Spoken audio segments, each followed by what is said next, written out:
Merci.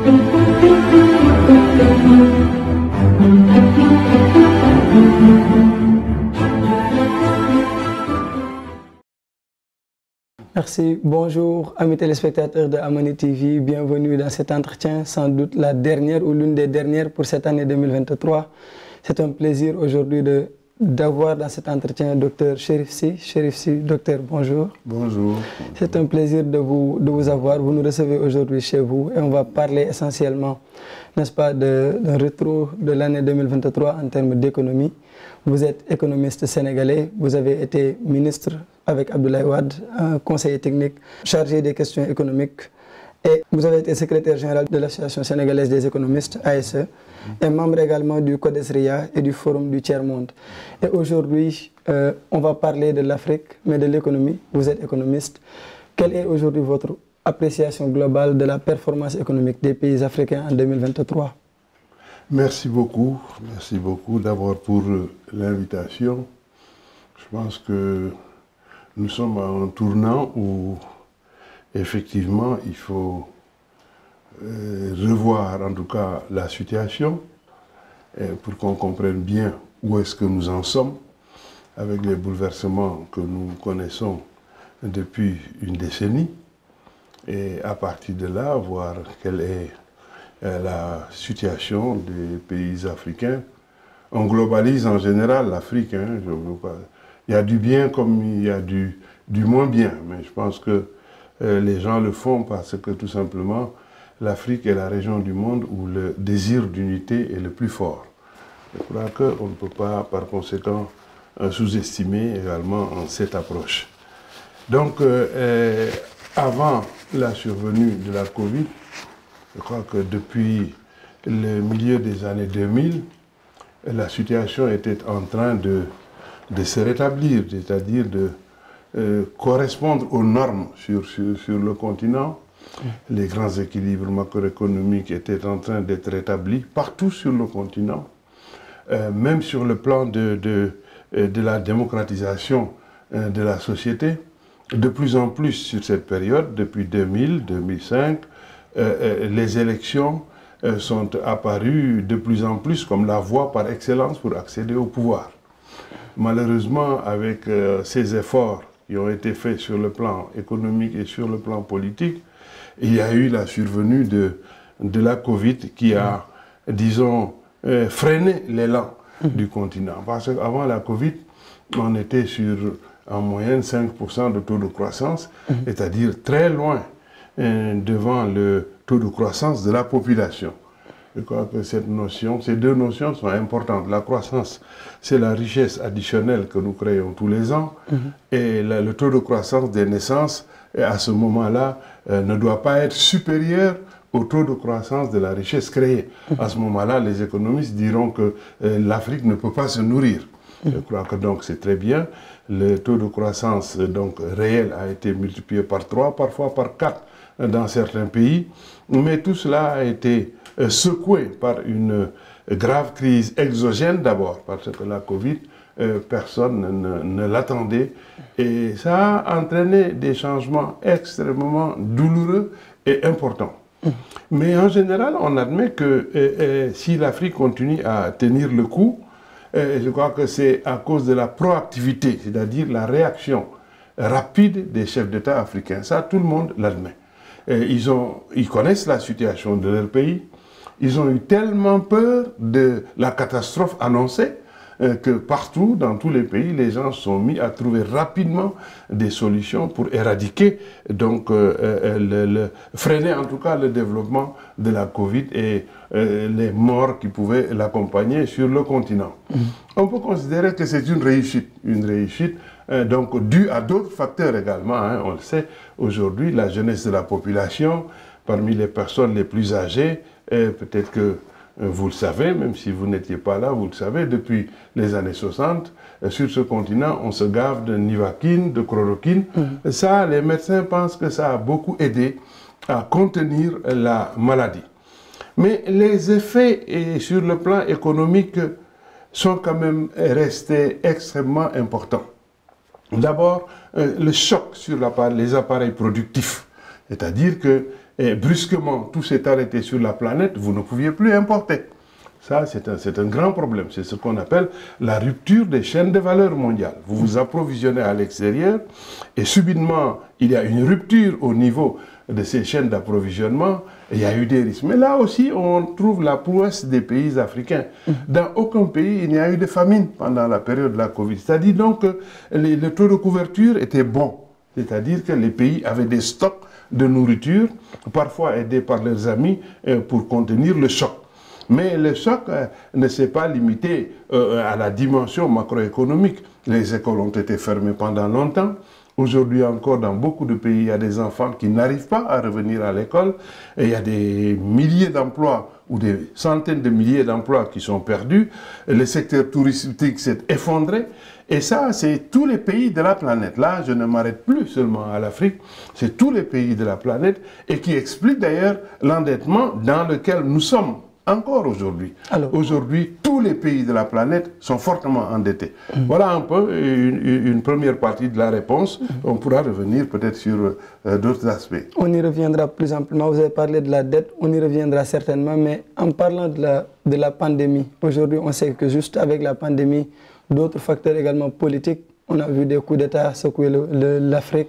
On a vu également la guerre en Ukraine, qui également a eu des conséquences. Quelles sont aujourd'hui, quelle analyse faites-vous de l'implication de ces activités économiques-là, de ces activités politiques sur l'économie des pays africains? Bien sûr, l'instabilité politique, on ne peut pas l'ignorer. Il faut expliquer les raisons. Les populations, à la base, malgré les efforts des États, ont considéré que les réponses apportées par les gouvernements n'étaient pas à la hauteur des situations difficiles qu'elles vivaient. Je crois que c'est ça le problème.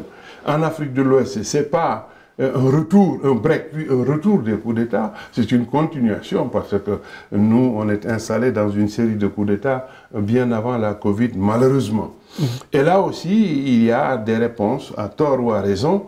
Les jeunes ont pensé que dans ces pays-là, d'ailleurs je rentre de ces pays-là, que j'ai visité récemment, la jeunesse et une grande partie de la population considèrent que c'est fondé. Quand les gens sont au pouvoir, qu'ils ne règlent pas les problèmes, il faut les dégager. Et même si sur le continent, l'entente, c'était que plus de coups d'État, quand même, qu'on n'arrive plus au sommet de l'État par un coup d'État. Moi-même, je suis foncièrement opposé au coup d'État, quel qu'il soit. Je ne crois pas qu'il y ait de bons coups d'État.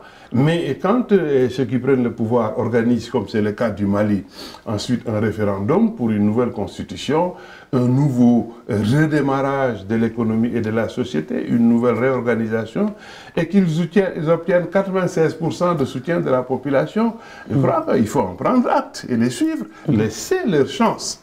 Mais j'espère simplement que les militaires qui arrivent au pouvoir ne vont pas s'éterniser. Malheureusement, il y a eu aussi les sanctions de la CEDEAO. Les sanctions, ça n'a jamais donné de résultats, de bons résultats, que ce soit en Afghanistan contre la Russie ou ici dans la sous-région est-africaine. Les sanctions frappent toujours la population la plus démunie. Et ça, c'est ce que nous sommes en train de vivre au Niger, au Mali, etc.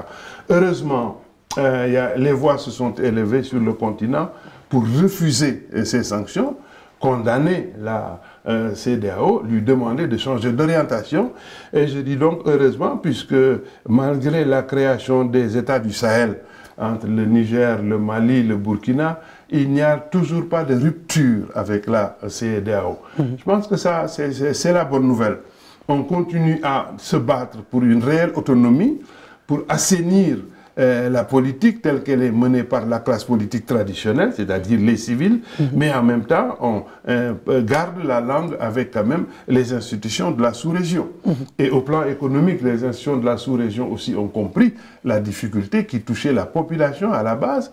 Donc pour cette raison, il y a moins de 2 semaines, la BCEAO a apporté un soutien de près de 2 milliards de dollars à chacun de ces États qui ne les ont pas rejetés. Je pense que tout ça va dans la même direction.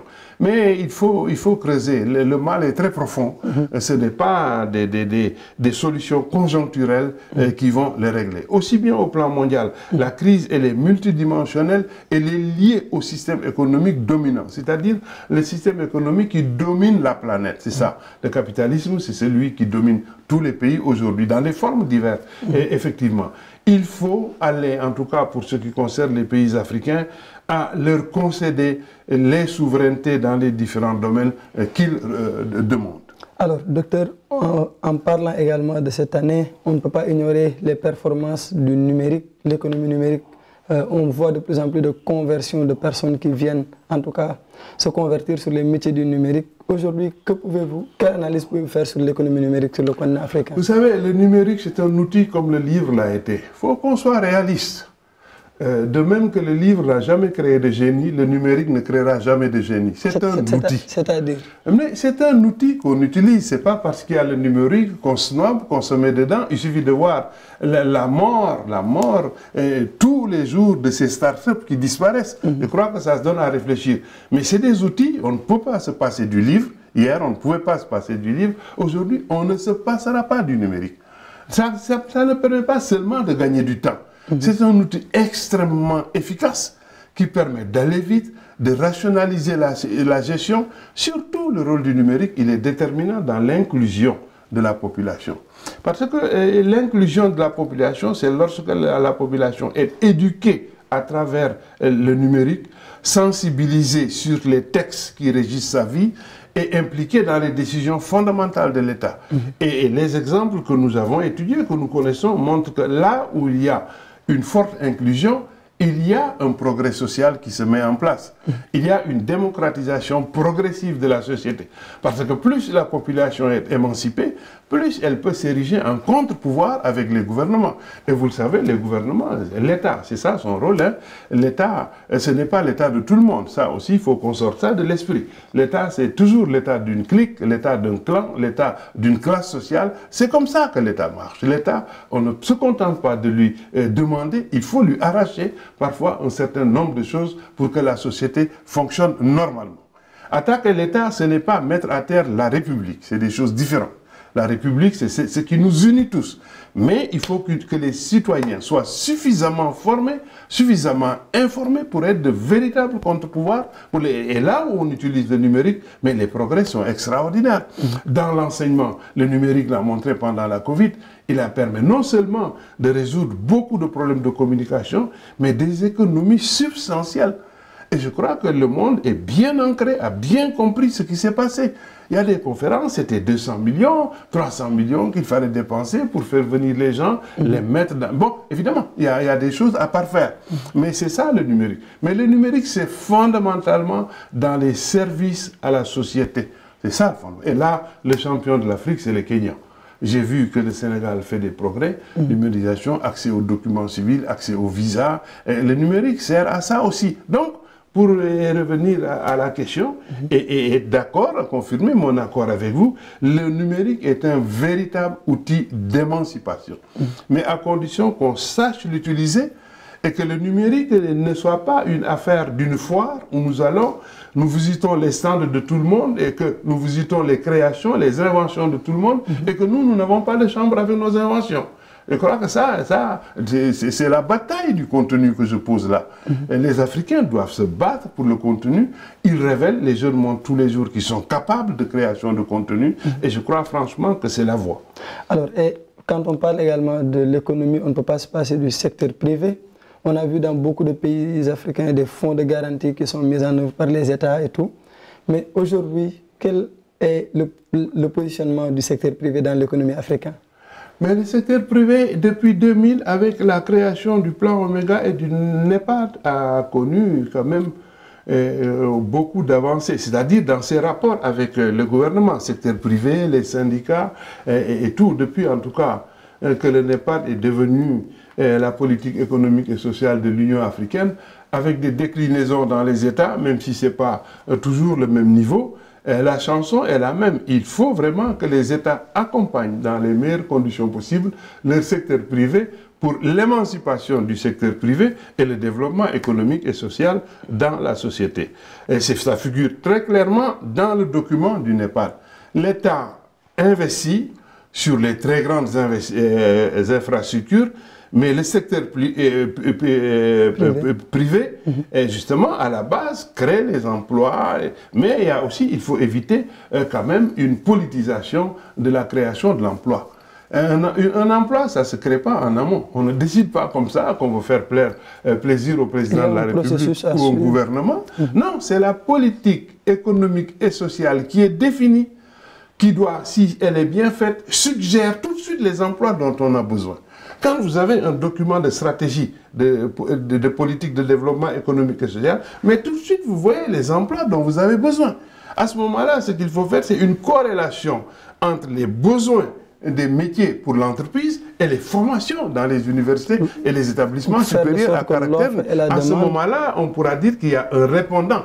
Mais on ne dit pas à quelqu'un, tu viens, il y a un fonds, on te met, tu es secteur privé. C'est pas ça. Le secteur privé, son rôle, malgré tout cela, les efforts, les avancées dont je viens de parler, parmi les pays africains les plus avancés, je n'hésite pas à les citer, l'Afrique du Sud, le Sénégal, la Côte d'Ivoire, le Kenya. Il reste beaucoup à faire quand même pour qu'ils puissent investir comme il le faudrait. Je me souviens, ici au Sénégal, puisque nous sommes au Sénégal, dans la première évaluation des investissements du plan Sénégal émergent, la part du secteur privé national et étranger faisait le quart. C'est très insuffisant. C'est-à-dire que c'est presque anormal économiquement parlant que l'essentiel de l'investissement, c'est-à-dire les plus de 50%, soit le fait de l'État. Bon, des fois, il y a des clashs aussi. Il y a des contraintes aussi. Parce qu'aujourd'hui, vous ne pouvez pas ouvrir un marché et fermer ce marché aux partenaires extérieurs. Ça, c'est les politiques du consensus de Washington qui ont suivi donc, les programmes d'ajustement structurel. Mais l'État a une responsabilité en accompagnant mal souvent le secteur privé, mais le secteur privé aussi doit être plus ambitieux et éviter les dispersions, se regrouper et se battre pour les marchés importants qui créent de la valeur et des emplois. Et quand on parle également de secteur privé, on parle d'économie, on ne peut pas ne pas parler de partenariat. Aujourd'hui, vous, en tout cas, on a vu que vous étiez pourfendeur de beaucoup d'institutions internationales. Qu'en est-il de ces positions-là? Mais lorsque moi je dis que quand je parcours le continent, je me rends compte que les réponses ici et là ne sont pas à la hauteur des défis qui assaillent nos populations. C'est que d'abord je perçois une chose, une erreur sur le ciblage. L'ajustement structurel avait mis la France à terre. Les gens semblent ne pas voir ça. La France, depuis la mise en œuvre de l'ajustement structurel et du consensus de Washington, ne prend aucune décision fondamentale sur ses anciennes colonies. Et tout le monde semble l'ignorer parce que nous avons l'habitude de chercher des boucs émissaires. Au début de l'ajustement structurel, sur les grands marchés dans les anciennes colonies, mais c'est la France qui prenait 80% des marchés. Et aujourd'hui, la France n'a que 12%.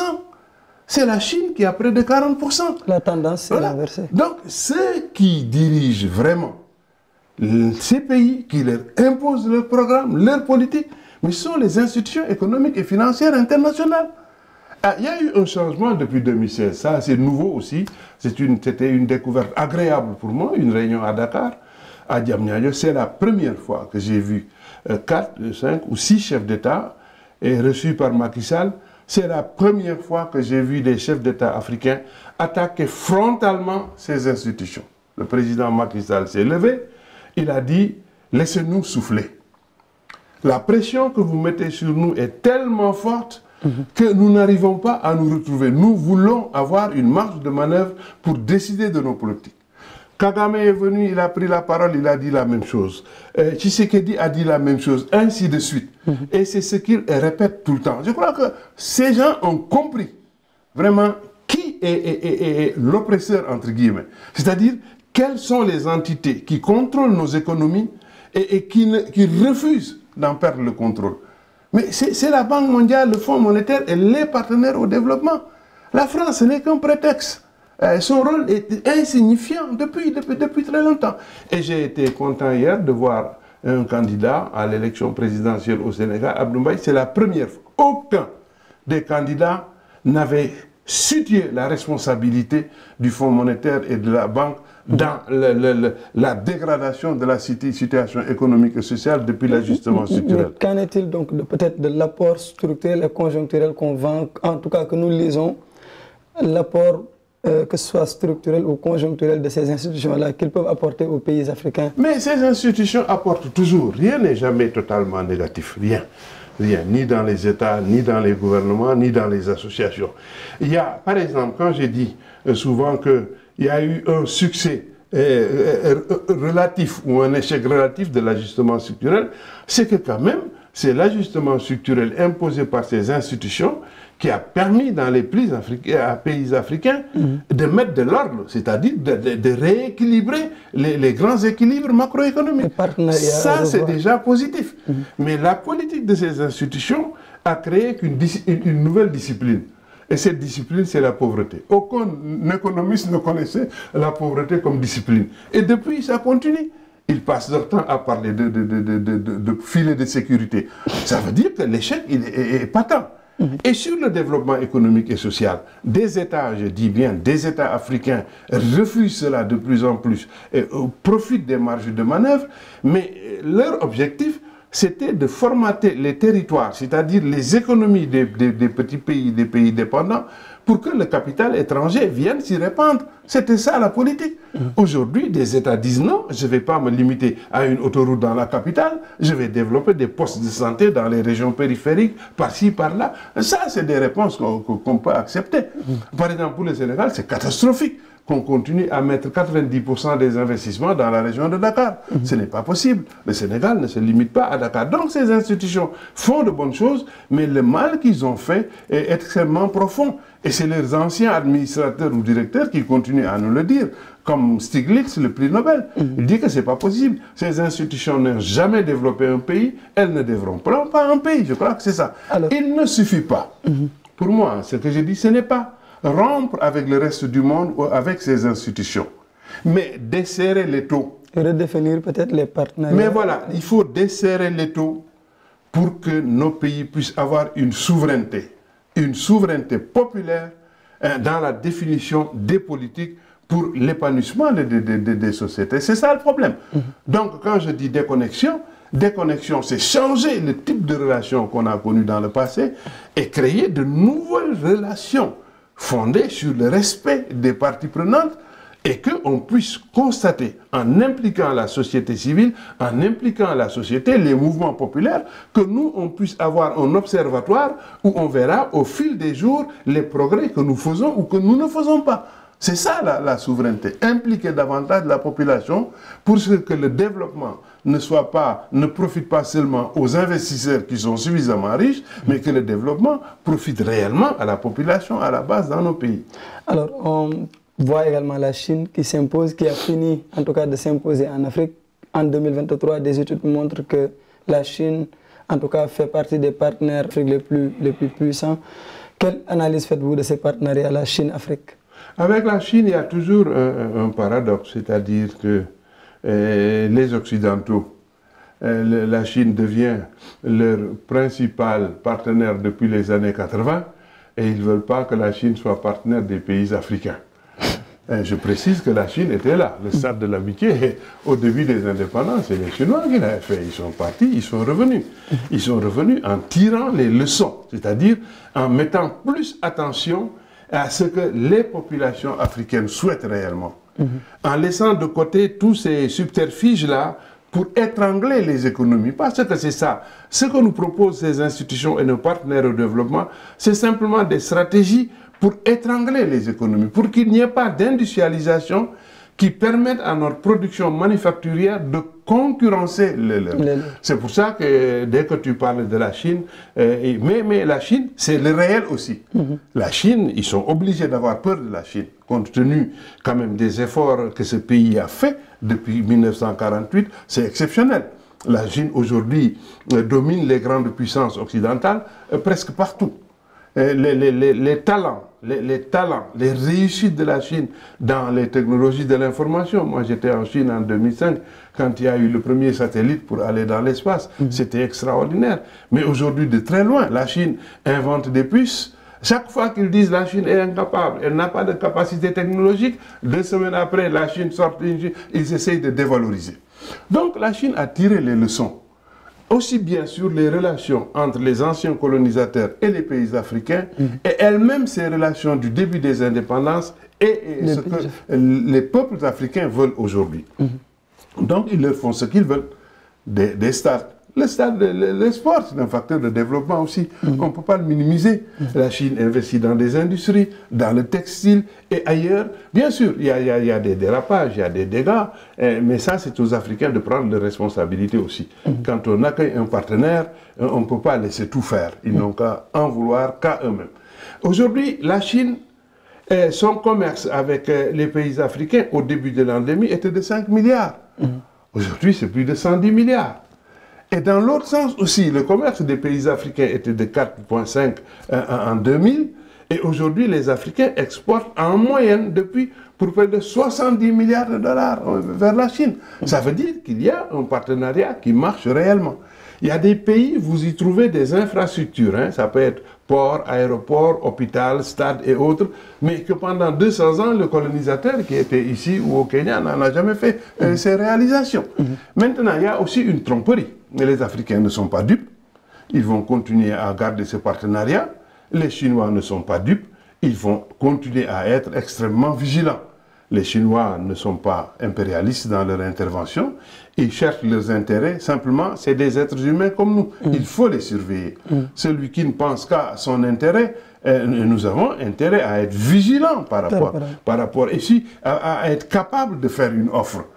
Les Occidentaux, pour encore une fois nuire à la Chine et nous décourager dans cette relation, exagèrent la dette que les pays africains doivent à la Chine. Là aussi, c'est un mensonge.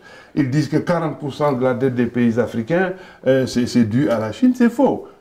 Nous sommes entre 17 et 19% de la dette. Mais si vous prenez un pays individuellement, il peut y avoir un pays dont le partenariat avec la Chine est tellement fort qu'il doit 60% de sa dette, c'est la Chine. Mais disons, en moyenne sur le continent, c'est 17 à 19% la dette de la Chine. Et puis, à chaque étape, vous voyez l'intelligence, la flexibilité de la Chine, ce que fait la Russie aujourd'hui. Tous les 5 ou 6 mois, il reconnaît et il renégocie la dette pour qu'elle soit supportable pour les pays africains. Parce que la dette aussi, c'est du sérieux. Il y a des ratios qu'on avance comme ça. La dette, c'est du sérieux. Mais la dette ne constitue en aucun cas un danger. Ça, je tiens à insister là-dessus. Tant qu'on emprunte bien. L'endettement repose sur 3 choses. D'abord, c'est la crédibilité de celui qui emprunte. Quand un pays reçoit de l'argent, c'est que dans l'environnement de la finance, on a confiance à ce pays. Je crois que c'est très important. La crédibilité. Alors, on ne peut pas crétiniser un gouvernement. Chaque fois qu'il a ses besoins, il emprunte. S'il emprunte 100 milliards, on lui donne 200 milliards sur la table. Je crois que ça, c'est la crédibilité. C'est pour ça que j'ai dit que l'endettement repose sur 3 choses. Le droit de la dette. Et avoir vraiment des experts sur l'aspect juridique des engagements qu'on prend. L'économie de la dette. Quand on dit qu'on emprunte pour tel ou tel, pour le cinéma, pour le théâtre, etc., que ce soit visible au résultat que effectivement les montants empruntés sont allés au Sénégal, dans la région de Matam, dans la région de Saint-Louis, dans la banlieue de Dakar, que ce soit visible, qu'on voit l'impact réel de la dette. À ce moment-là, il n'y a aucun danger à emprunter. Et le dernier point, c'est la gestion de la dette. C'est le 3e levier, la gestion de la dette, honorer ses engagements, rembourser à temps.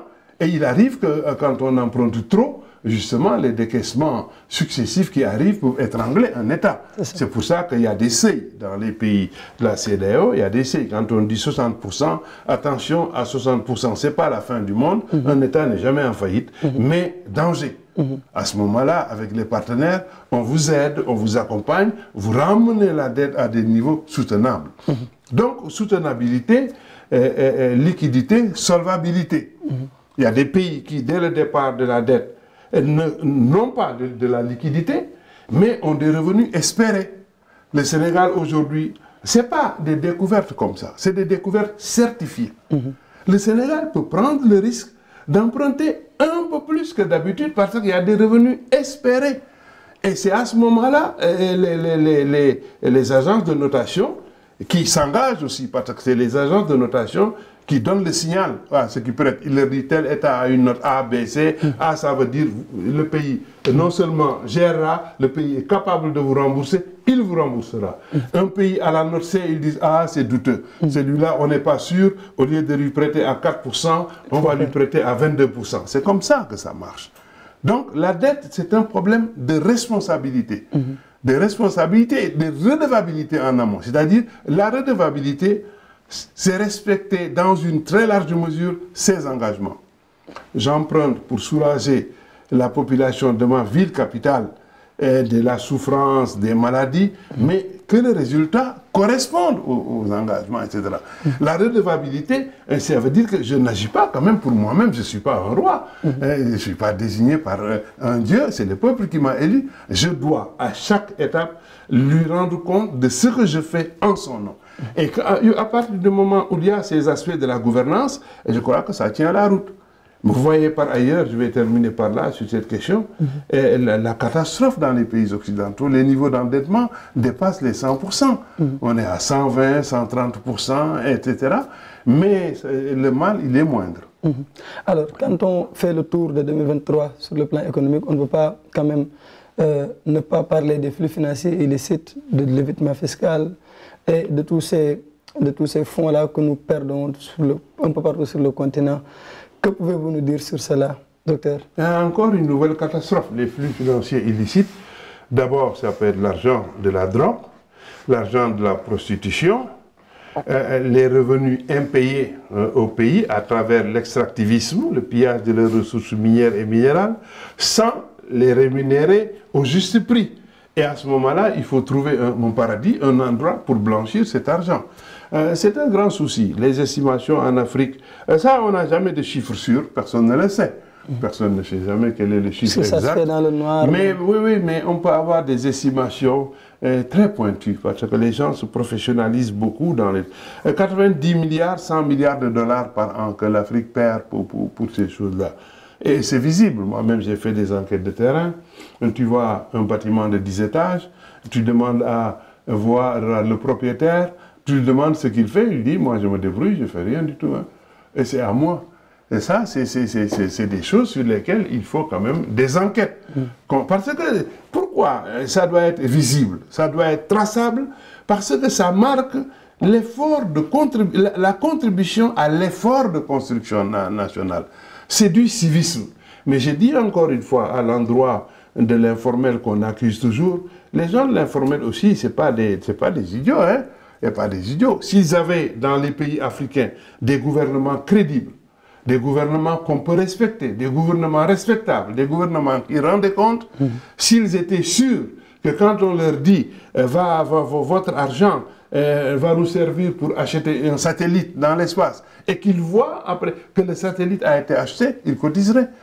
Mais quand il n'y a pas de visibilité, c'est pour ça que je parle toujours de l'inclusivité. Les gouvernements doivent rendre compte. C'est très important aussi bien pour eux et que pour la population. Alors, les flux capitalistes et les flux illicites sont en train de saigner le continent. Et puis, c'est des mécanismes très complexes. Hein. Il y a des gens qui s'installent dans un pays, on crée la société dans un pays, la société en réalité est à Singapour ou ailleurs, créée dans le pays avec exonération, le gars qui opère à l'international bénéficie des exonérations, l'argent fait le tour, revient. C'est un serpent à plusieurs têtes que personne ne peut, en tout cas pour le moment, disons, cerner réellement. Mais c'est un combat que nous devons mener parce que c'est des pertes insoutenables pour le continent. Mais même pour être toujours dans la souveraineté, moi les questions de souveraineté populaire importent, mais le vol de l'électricité dans nos marchés, vous croyez que la Sénélec, ça peut marcher quand on lui vole 21 milliards d'électricité par an sur les marchés? Mais ce n'est pas possible. Et ça aussi, c'est des choses qu'il faut régler. Les gens qui font des travaux dans de grands chantiers, des gens riches. Hein. Je ne parle pas de la population pauvre. La population pauvre, elle est suffisamment fatiguée. Mais des gens qui ont énormément de moyens, qui font des branchements avant le compteur. Nous, dans nos travaux de terrain, parce que le théoricien, il est d'abord un homme de terrain. Contrairement à ce que les gens croient, on ne peut pas être un théoricien si on n'est pas un homme de terrain. Parce que la théorie, ce n'est rien d'autre que l'explication de la réalité. Et c'est des choses que nous voyons. Donc, ça ne sert à rien de demander à l'extérieur, aux partenaires, de gérer mieux, d'être transparent, de payer les revenus réels quand ils prennent le pétrole, le gaz, d'autres minéraux. Mais il faut aussi à l'intérieur que les gens soient vraiment civiques dans la formation. Et ça aussi, c'est un maillon faible dans nos pays. Le civisme, c'est un très grand problème. Si nous ne résolvons pas la question de la construction vraiment du citoyen, ça, on va le payer très cher pour les années à venir. Alors, docteur, quand vous parlez aujourd'hui d'abord de la pandémie, des coups d'État, de la dette et des flux financiers illicites, le tableau que nous, en tout cas, que l'on peint sur l'Afrique souvent est sombre. Qu'avons-nous de positif sur le plan économique en Afrique? D'abord, les Africains montrent depuis 2000 qu'ils sont capables de gérer des économies. Ils montrent depuis la fin de la guerre qu'ils sont capables de gérer une banque centrale. L'Afrique est la région où le rendement par investissement est le plus élevé au monde, mais simplement, je l'ai dit, il y a des gens au plan mondial que j'appelle les maîtres du monde qui veulent étrangler les pays du continent pour que nos espaces ne soient pas des espaces de production et de créativité, que ce soit simplement des espaces de consommation des biens qu'ils déversent sur notre pays. En tout cas, pour moi, c'est tout ça qui fait que je suis profondément optimiste. Les changements, ça se voit tous les jours. Il y a des efforts à faire. Jamais, jamais dans l'histoire de l'humanité, une région du monde n'a été déterminée de cette façon depuis 5 siècles sans interruption. Toutes les décisions fondamentales sur le continent depuis 5 siècles sont déterminées par l'extérieur. Le commerce triangulaire, la colonisation, c'est des stratégies de pillage. L'insertion par la force, avec l'endettement forcé qui a donné l'ajustement structurel et le consensus de Washington. C'était une stratégie américaine décidée par le président américain pour nous insérer dans le libre-échange mondial, sachant qu'eux-mêmes sont les principaux bénéficiaires du libre-échange mondial. On sort de ça, on vous endette. Les résultats de l'endettement, c'est ajuster vos économies, vendre tous vos bijoux de famille. On ajuste, ça ne marche pas, on arrive à l'ouverture, le consensus de Washington. On ouvre vos frontières, on vous met en compétition avec des industries du monde qui ont des économies d'échelle beaucoup plus importantes que vous. C'est-à-dire que même si vous faites le même produit, le coût unitaire, on fait du lait au Sénégal, on fait du lait en France, la même boîte de lait coûte 3 fois moins cher en France qu'ailleurs parce qu'il y a des économies d'échelle. Et c'est ça le consensus de Washington. Vous ne pouvez plus fermer la porte à une entreprise étrangère, vous ne pouvez pas accompagner une entreprise nationale, le coacher, le parrainer, mais c'est ça, tout ça, le consensus de l'État. Mais malgré tout ça, l'Afrique résiste, l'Afrique est debout. Mais il faut qu'on sorte de la politique politicienne à travers le continent. Ça nous fait perdre trop de temps. Il faut qu'on sorte de cette mystification de la démocratie occidentale. Elle n'existe pas. La démocratie, c'est un chemin. On devrait, plus on avance sur cette route, accéder à plus de liberté. C'est ça la démocratie. Mais une démocratie limitée seulement à l'élection, ce n'est pas une démocratie. La démocratie réelle, que personne n'atteindra, ça n'arrivera pas, doit marcher sur ces deux jambes. Les libertés civiles et politiques, c'est-à-dire élire, voter, et l'effectivité des droits économiques, sociaux et culturels. Que personne n'ait faim. Celui qui veut aller à l'école puisse y aller. Qu'on n'ait pas tous les ans dans un pays 200 000 abandons à l'école parce que l'enfant ne peut pas payer le transport ou manger à midi. Mais c'est ça, là, c'est les deux qui forment la démocratisation de la société. Mais ils ne veulent pas de ça sur le continent. C'est à nous de nous rebuffer et, comme je l'ai dit tout à l'heure, desserrer la contrainte extérieure pour bénéficier de plus de souveraineté et construire des nations dignes où on puisse vivre et épanoui. Merci beaucoup. Nous sommes au terme, docteur, de cette émission. 2024 s'annonce. Quels sont peut-être vos souhaits avant de finir cette émission? Mon souhait, c'est un Sénégal meilleur dans un monde meilleur. Et ça à notre portée. Plus de solidarité, qu'on pense à ceux qui ne peuvent pas, ceux qui n'ont pas assez de moyens, qu'on pense à ceux qu'il faut accompagner, équiper, aider lorsque vous les envoyez comme une armée en confrontation avec les armées du monde. Et ça, c'est le rôle fondamental de l'État de les accompagner. L'État, c'est celui qui accompagne les arts. L'État, c'est celui qui doit assumer son rôle de création d'une société de culture scientifique et technologique. Je souhaite qu'on avance, qu'on mette encore quelques briques pour en 2024. Je vais donc en profiter pour souhaiter une bonne et heureuse année, une année de prospérité, une année de paix au Sénégal, une année de paix en Afrique, une année de paix dans le monde, parce qu'il y a trop de personnes qui souffrent sur cette planète. Merci. Merci beaucoup, Dr Chérif Sy. Merci également à vous, amis téléspectateurs. C'est la fin de cette émission et c'est la fin de l'année, donc bonne année 2024 à tous et bonne suite de programme sur Harmonie TV, la chaîne de l'Afrique.